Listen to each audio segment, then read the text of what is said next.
বিষয়টা হচ্ছে এই মুহূর্তে যেহেতু মানুষের মধ্যে প্যানিক কাজ করছে, তারা লাইন দিচ্ছে পেট্রোল পাম্পগুলোতে তেল নেওয়ার জন্য। এখন একটা পেট্রোল পাম্প নির্দিষ্ট পরিমাণ তেল পায়, সে হয়তো সেই তেলটা বিক্রি করার পরে তার খুব হয়তো 3 ঘন্টা বা 4 ঘন্টায় বিক্রি হয়ে যাচ্ছে। তো এই 3 থেকে 4 ঘন্টা পরে তো স্বাভাবিকভাবেই সে লাইনটা মানে সে আর তেল দিতে পারবে না। এই কারণে হচ্ছে সে হয়তো নির্দিষ্ট সময় পরে তেল পাচ্ছে না, এটা হতে পারে। কিন্তু যে একেবারেই তেল পাচ্ছে না, এটা সম্ভব না। আচ্ছা, এই যে অ্যাপসে দেখলাম যে আসলে অনেকেই রেজিস্ট্রেশন করছে, অ্যাপসের আসলে সুযোগ সুবিধাটা কি? আমরা এই অ্যাপসটা মূলত পাইলটিং প্রোগ্রাম হিসেবে আমরা সোনার বাংলা ফুয়েল স্টেশন এবং ট্রাস্ট ফিলিং স্টেশন এই দুটাতে প্রাথমিকভাবে চালু করেছি। এই দুটাতে হচ্ছে আমরা যে এবং এটি পরবর্তীতে যে সবার জন্য বাধ্যতামূলক করা হবে। তো এটি হচ্ছে পাইলটিং, যে অ্যাপসের মাধ্যমে আসবে তিনি তার লাইনে তেল নিয়ে যাবেন। তো যেটা হচ্ছে আজকে হয়তো আমরা খেয়াল করেছি যে যারা অ্যাপসের মাধ্যমে তেল নিতে আসছেন এবং অ্যাপস ছাড়া মানে রেজিস্ট্রেশন না করে, তো ফলে হচ্ছে এই দুটি দীর্ঘ লাইন হয়ে যাচ্ছে। তো আমরা যেহেতু যারা অ্যাপস ছাড়া বা রেজিস্ট্রেশন ছাড়া তেল নিতে আসছেন তাদেরকে এই মুহূর্তে সামাল দিতে পারছি না বলে হয়তো আজকে দুই পক্ষকেই দিচ্ছি, কিন্তু সরকার হয়তো আরও কঠোর সিদ্ধান্তে চলে যাবেন যে রেজিস্ট্রেশন ছাড়া অ্যাপসে কাউকেই তেল দেওয়া হবে না।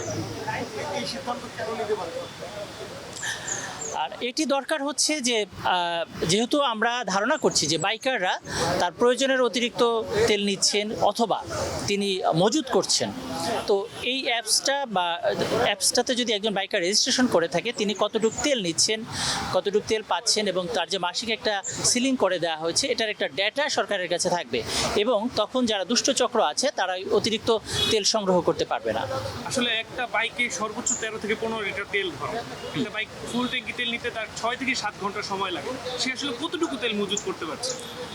এখন আমরা যদি বলি যে আমরা এরকম যে শোনা যাচ্ছে যে যারা এক সময় হয়তো পাঠাও চালক ছিল বা উবার চালক ছিল, তারা এই পাঠাও বা উবার চালক হিসেবে কাজ না করে এই তেলটা সংগ্রহ করছেন, হয়তো অন্য জায়গায় বেশি দামে বিক্রি করছেন যার জরুরি প্রয়োজন। তো এটি অসম্ভব না, কারণ ধরেন আমরা যদি পেট্রোল পাম্পের যারা মালিক পক্ষ আছেন বা সংশ্লিষ্ট আছেন তাদের সাথে কথা বলে এরকম একটা শোনা যায় যে আমার বাইকারদের ট্যাঙ্কিতে যে পরিমাণ তেল আছে সেটি বাংলাদেশের প্রায় 15 দিনের রিজার্ভ আছে। ঘটনাটা এরকম। তো ফলে হচ্ছে যে এটা অসম্ভব কিছু না।